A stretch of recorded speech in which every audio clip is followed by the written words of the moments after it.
Welcome to Stories After Midnight. The story we will be reading today is part of the Harmony Care Home series. This story is called I Visited a Care Home, and There's Something Wrong with the Resident in Room 358. A huge shout out before we get started to my patrons. I just really appreciate you and your generosity for helping make this episode possible. Let's get started. I wake up to a kiss. Now, normally, I'm not too fussy about who I kiss. Ask me about my preferences and I'll tell you. Generally girls, but hey, I'll boink the copy machine if it's warm enough. On this occasion, the smooch is a whiskery one. And hey, not my favorite, but if I'm drunk enough, sometimes I'll be surprised with who I lock lips with. There is no amount of drunkenness, however, that can explain the most fishy surprise that slithers into my mouth, and I scream for two reasons. One, sharing my bed is a cat. I do not own a cat. Number two, the cat has just French kissed me. And from the way he yowls, like a jilted lover when I fling him, this cat clearly thinks I owe him affection, which is weird since I repeat, I do not own a cat. The weirdness is compounded by the bowl of kibble I kick over as I stumble to the bathroom to scrub out my mouth, only to find the grit of cat litter under my bare soles. What the hell? Did someone break into my crappy little apartment to give me, check the name tag, Prometheus here? Along with all his cat accoutrements? He rolls his big furry head into my palm when I'm checking his collar. His whole body is vibrating. Okay, buddy. Cute. But how did... Oh. This is the moment I notice I've got messages on my phone from someone named Darlene. Darlene's from my old life, back when I was pulling every scam imaginable from stealing cars to stealing identities. In Darlene's case, I convinced her to send me a bunch of money to help me rescue cats who didn't exist. And based on these texts, Darlene reached out 3 days ago asking me for help getting Prometheus here to the vet. And apparently, I, Jack the Catfisher, decided to actually become Jack the Cat Rescuer. Yep. Con man with a heart of gold? That's me. And, okay, looks like I did inflate the vet bill a little to turn a profit on the reimbursement. Old habits, am I right? Anyway, I'm not sure why I kept her cat for 3 days, but this fluffy guy is clearly catching feelings, so it's time to take him back to her at Harmony Home Care. It's not until I crest the hill and come in view of the massive brick building covered in vines that a tingle of déjà vu creeps into my bones. Prometheus, in the carrier next to me, has gone quiet. Dead quiet. When I look in, there is no cat. I squint, angling to peer through the grated door. He has crouched himself as flat as he possibly can. A pancake cat. Nothing but an orange rug and two wide and utterly terrified eyes. Huh. I step out of the car. Weird how in my memory this place has a warm and happy glow. Pastels and floral patterns, and a smiling Darlene in a hokey sequin sweater, like on her cat rescue Instagram. But now that I'm actually here beneath the faded sign, Harmony Care Home, caring, compassionate, harmonious senior living.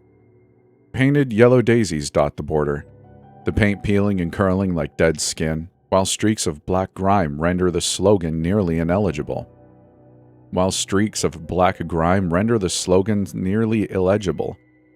massive brick institution looming just beyond looks more haunted mansion than senior living center, with vines strangling the crumbling walls and one wing at the brink of collapse, its bricks charred and windows shattered. I check my GPS. Below the Google map, the reviews rave. 5 stars, 11 out of 10. Bingo night. Were the reviewers writing about this same place? A chill sinks into my marrow as I note the address. Checking the mileage reveals I've done the long drive out here multiple times. When I open the Notes app on my phone, I discover that I have literal reams of research about Harmony Care Home. Very disconcerting research about abused patients, bodies improperly disposed of, and stranger, more disturbing claims. Most of which I find in pics I've taken of a logbook by a nurse named Kendra Jones. Stuff like, Room 201, Bernadette Smythe, deceased 8/31. Death expected, given her terminal condition. but staff insist she is alive. I have been instructed to continue administering medications. The pills pile up in her throat. Room 306. Sobs and pleas for help behind the door. Have knocked and inquired if anyone needs help. No response, but the cries persist. Checked records. There is no resident in 306. Room 358. Jacob Mortimer, deceased. However, when mortuary workers arrive to claim body went missing. Body has since reappeared in different locations. Bathrooms, commons area. Checked records. Jacob Mortimer, listed as living. Whereabouts currently unknown. According to my notes, Kendra was dismissed from her position on October 19th due to unprofessional behavior. October 20th, she checked into room 306 as a resident, and as of the past several weeks, she's been listed as a missing person. Okay, between my amnesia and the research, this is all sounding fishier than Prometheus's morning breath. The kind of fishy that past experience has taught me better than to mess with. And yet, here I am, clearly messing. Given a series of personal instructions I've written to myself. Stuff like, Jack, write everything before you forget.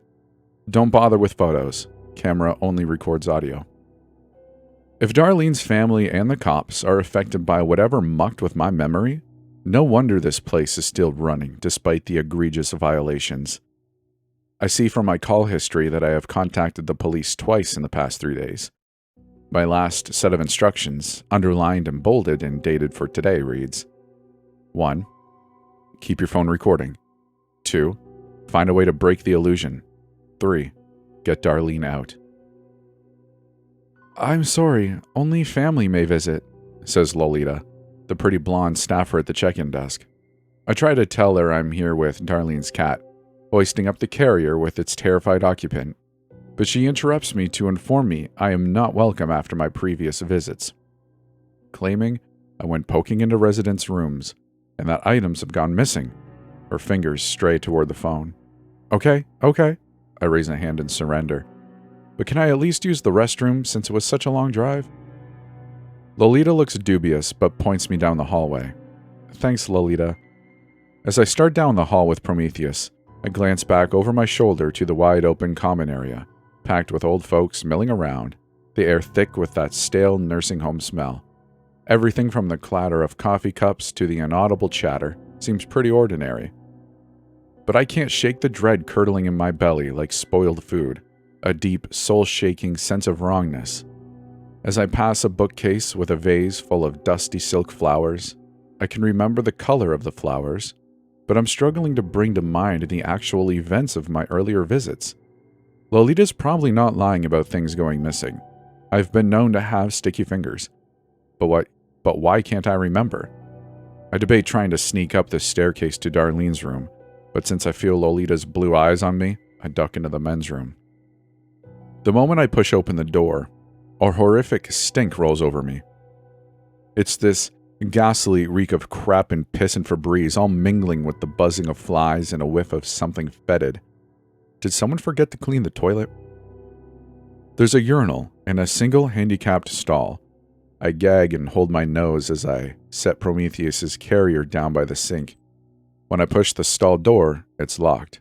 Risk a glance down and yep, someone's in there with trousers around their legs. Only a chill crawls from the roots of my scalp to the base of my spine. At the bottom of the filth-spattered porcelain throne, flies buzz around bare feet. It looks as if all the blood is pooled down there around the ankles. The skin bloated and splitting like an overripe fruit. The toenails are black and it's like Gerard all over again. The memories come tumbling back. It seems as if the toilet's occupant died in there and has been left decomposing for several days. For a second, my thoughts spin on the fight, flight, or freeze dial. It takes a few moments for my racing heart to settle. I take a picture before remembering it's pointless. Yep, it comes out black.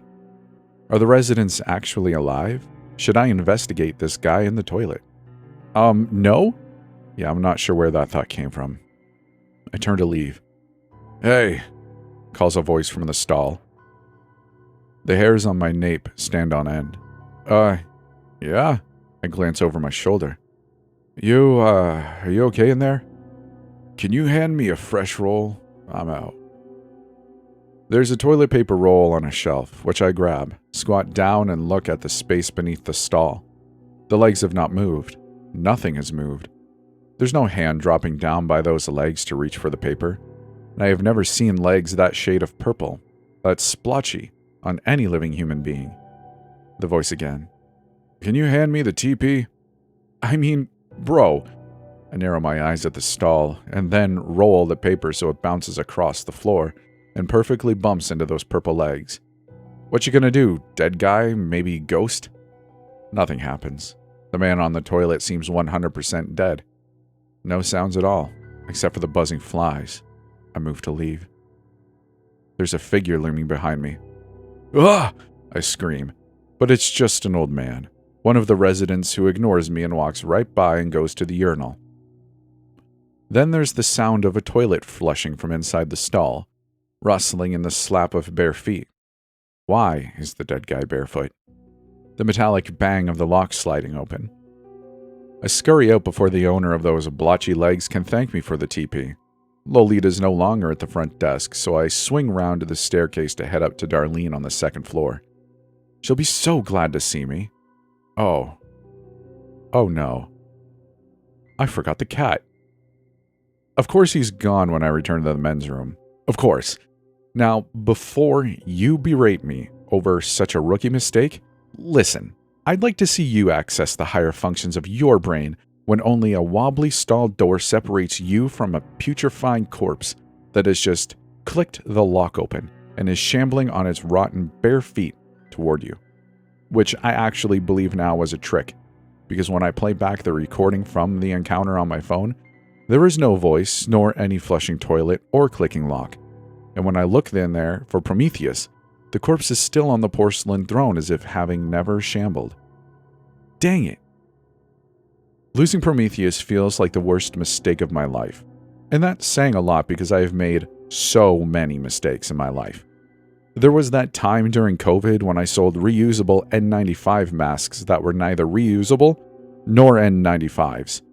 Or that other time I collected donations for disaster relief. Or, you know what?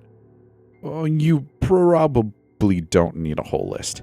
It's enough for you to know that, karmically, I'm likely to return as a cockroach. And it's because of all of these mistakes that at the time seemed a way to make a quick buck. Among other things, I scammed an innocent, sweet older lady named Darlene out of her savings to rescue fake cats. But I also helped her rescue her real cat, and am hoping to rescue her. And on some level, it's like, if I can make up for the bad stuff I've done to the one person, if I can do this one good thing, maybe I won't come back as a cockroach? Irrational? I mean, yeah, obviously. But however badly you think of me now, and that list of mistakes was pretty incomplete, not gonna lie, you're about to think a whole lot worse. See, none of my previous mistakes hold a candle to the one I'm about to make. Oh, telling a lie here would be so much better. Heck, with the amnesia, I might even believe it myself. How about it, Jack? Want to wake up tomorrow and like yourself? Want to look in the mirror and see a guy who's made good choices? Ah, who am I kidding? I'd never fall for that. Besides, if I'm going to go making some big mess up, the least I can do is own it. So, what is this mistake, you ask? It all starts when one of us, Lolita or me, I can't remember which, calls the police. This happens after I've escalated by threatening Lolita that I will burn this crap hole to the ground if she doesn't return my cat. She replies with big scared eyes that if I don't calm down, she'll have to summon the nurse to escort me to a quiet room to lie down until I feel better. Her comment sends my heart rat-a-tat-tat-tang like a machine gun, and even though I know that I'm just one sedative away from having my name shuffled from the visitor to the resident list, oh man, I am a mess. I'm not even on anything, but I feel like I'm all cracked out and I cannot bring myself down. Fortunately for me, the cops show up before the nurses do. Lolita tearfully tells the police I'm harassing the residents, and I tell them there's a guy on the toilet who's unresponsive. The unresponsive park piques their concern, and I lead them to the men's room, all the while explaining the research I've collected about Harmony Care Home, including Kendra's log and the missing person report. As before, the smell just about knocks me over. I cover my nose, and the two officers, a man and a woman, wrinkle up their faces. Flies buzz, wings whirring, the air reeking of methane. The male cop, whose name is Fitzroy, clears his throat and says, Sir, are you all right in there?" Silence. "Sir," repeats Fitzroy. Flies. Purple legs. It's all there. Even the toilet paper is still in the exact same position rolled against those legs. "Sir." Officer Fitzroy knocks on the stall door. It swings inward. Apparently it wasn't locked very well. He pokes his head in, then quickly ducks out. "Sorry, sir," he babbles, grinning sheepishly. "We had reports that you might be in some trouble. Are you okay in there?" Cocks his head, listening, and I check my phone to make sure I am recording. Officer Fitzroy's head nods and he says, "You got it, sir. Sorry for the disturbance." Gives me a hard look and motions me to follow him out. Reprimands me while his partner goes to speak with Lolita. I play the recording back for him, pointing out how there's only his voice and nothing from the unresponsive guy. But he just says the microphone didn't pick it up because the guy in the toilet was too far away. Only I'm not listening anymore because right there on the recording, just after Officer Fitzroy says sorry for the disturbance, there comes a soft and pitiful mew, almost inaudible. My gaze drifts to the front desk, to Lolita babbling to the female officer, and her eyes meet mine, and her lips curl up in a smile, and I lose it. All terror washes away, and in that void where the fear used to be is only a desire to blow everything up, even if I kamikaze myself in the process. And while normally I am both hopelessly self-centered and shamelessly prone to self-preservation, read cowardly, it doesn't matter anymore how reckless I'm being, because I'm going to make them pay. Now, right now, I'm going to break the illusion. I've only got a few minutes before the police finish up their conversation with Lolita, and once they're gone, so is my chance to return a spotlight on the horrors of Harmony Care Home. Back in the men's room, I push the stall door, but it jingles futilely, locked.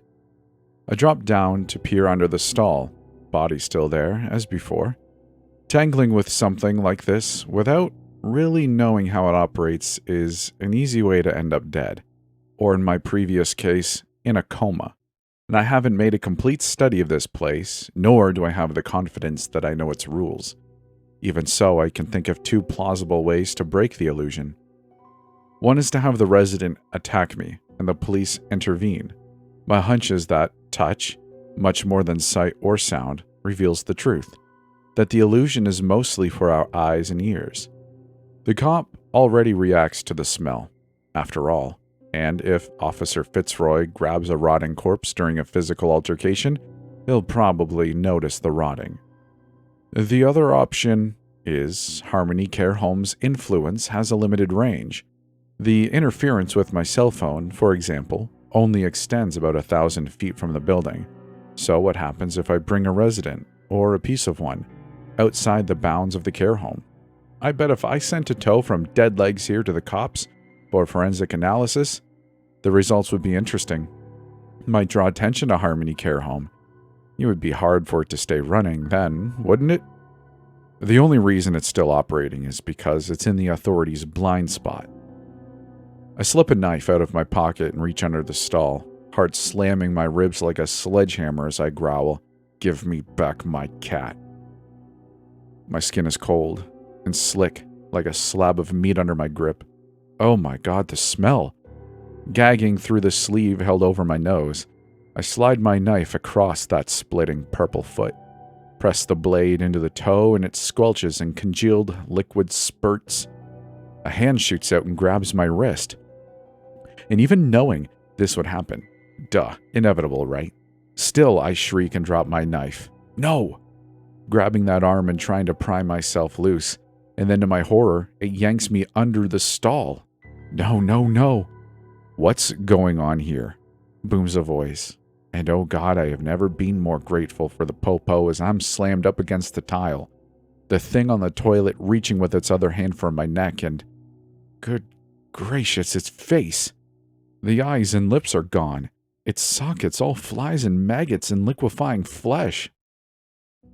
On its wrist is a bracelet in alphabet letters, like the sort of gift a grandchild might make for their aging relative, spelling Jacob. And I'm pretty sure it's Jacob Mortimer who has me choking under the grip of his rotting fingers. And then Officer Fitzroy is barking, "Let him go! Let him go, now!" And then I'm being lifted, my vision blackening. I don't even feel myself fly through the air, just the impact as I hit the wall, and my head rings with a bang. Gunshots? I'm not even certain. But on the officer's face is horror, sheer horror, and he's shouting, "What the hell? What the hell?" and unloading the entire clip into that body on the toilet. Because the illusion is broken. He sees it now. He sees it. And then Jacob Mortimer lunges forward, grabbing him and jamming fingers into his eyes, and oh my goodness. I'm screaming and screaming, and then I'm scrambling out of the toilet and into the hall and pounding down the hallway to the lobby. The second officer, the woman, draws her weapons and radios for backup, and then rushes to the toilet. Lolita stands at the front desk with her lips in an O of shock, hand to her mouth. I think I'm crying. I did not mean to get that officer killed. I did not. I did not. I can't even breathe. Oh, Jack, breathe. And then, as I'm finally catching my breath, Cop Lady comes out and her face is serene, like she's relieved, and even laughing a little as she radios and tells the others to forget it. Jimmy, Officer Fitzroy, is fine. False alarm. It's that same guy and his pranks again. Ran in there and screamed, apparently, and Jimmy thought it was an emergency and rushed in to save him. Am I still recording? Record everything. She comes over and gives me a stern talking to, warning me about how pulling any further stunts like this will be risking arrest, and that I need to leave these old folks alone. I don't answer, just stare, gasping. And finally, a last-ditch effort, I ask, "Can I speak with Officer Fitzroy?" I tell her I want to make a statement to him. She smirks and shakes her head and goes back and enters the men's room again, and I hear her call out to Fitzroy that Jack guy wants to speak with you. I'll be in the car. Keep recording, Jack. And then she leaves. She goes out to her squad car. When my heart finally stops racing, a sing-song voice calls out to me from the front desk. "Which one do you want?" Huh? The horror in my soul deepens, the dread suffusing my body so I can scarcely breathe, scarcely hear her impossible next words. "Which one do you want back? The cat or the cop? Which do I... Oh no. Oh no." I stare at her and can feel myself disassociating. My brain can't process. How can I make a choice like that? How can there be a choice like that? The cat, I whisper. I can't explain, but he's the one thing Darlene loves, and I brought him into danger, and the police? They've sworn to serve, but the cat's just a cat, and I was responsible for him. Oh man, I am such a bad person. Such a horrible, awful, terrible person. Outside, the cop car pulls out of the parking lot and drives away. She just left? Without her partner? Lolita beams at me, and I scrub the tears from my face and get up and stumble into the men's room to see what has become of Officer Fitzroy. Jacob Mortimer's body is gone. There is no one in the stall. My knife is gone from the floor. I find it when my eyes sweep the bathroom. It's there, in Officer Fitzroy. His body lies against the wall, mouth open in a scream of horror, face contorted in fear, the knife handle sticking out of his mouth and through his throat. I clap a hand across my lips, step back from the door. But then that inner voice whispers, "Jack, the knife has your prints." So I grab it by the handle and have to hold his skull to wrench it out. "Excuse me, officer," I mumble, and hear someone giggling nearby, and whoever he is, he sounds really unhinged. From behind me, a faint mew. I snatch up Prometheus's carrier. Back at the car, Open the carrier to check him over. Big guy is fine. Traumatized, but fine. Squirms when I hug him too hard. You lucky little guy, I whispered. By any moral measure, the choice I've made is the wrong one. And you know, I don't even like cats, but I'm just so relieved to have him back. Have him and his terrible fishy French kisses. I laugh hysterically. And the fluffy guy throws back his whiskery face and howls. We're both here howling, and I laugh so hard I'm crying. I can't stop. Can't tell which anymore, crying or laughing. But thank God for the amnesia, so tomorrow I can wake up and look at myself in the mirror, and at least until I read this, not know what an idiot I am. That's it.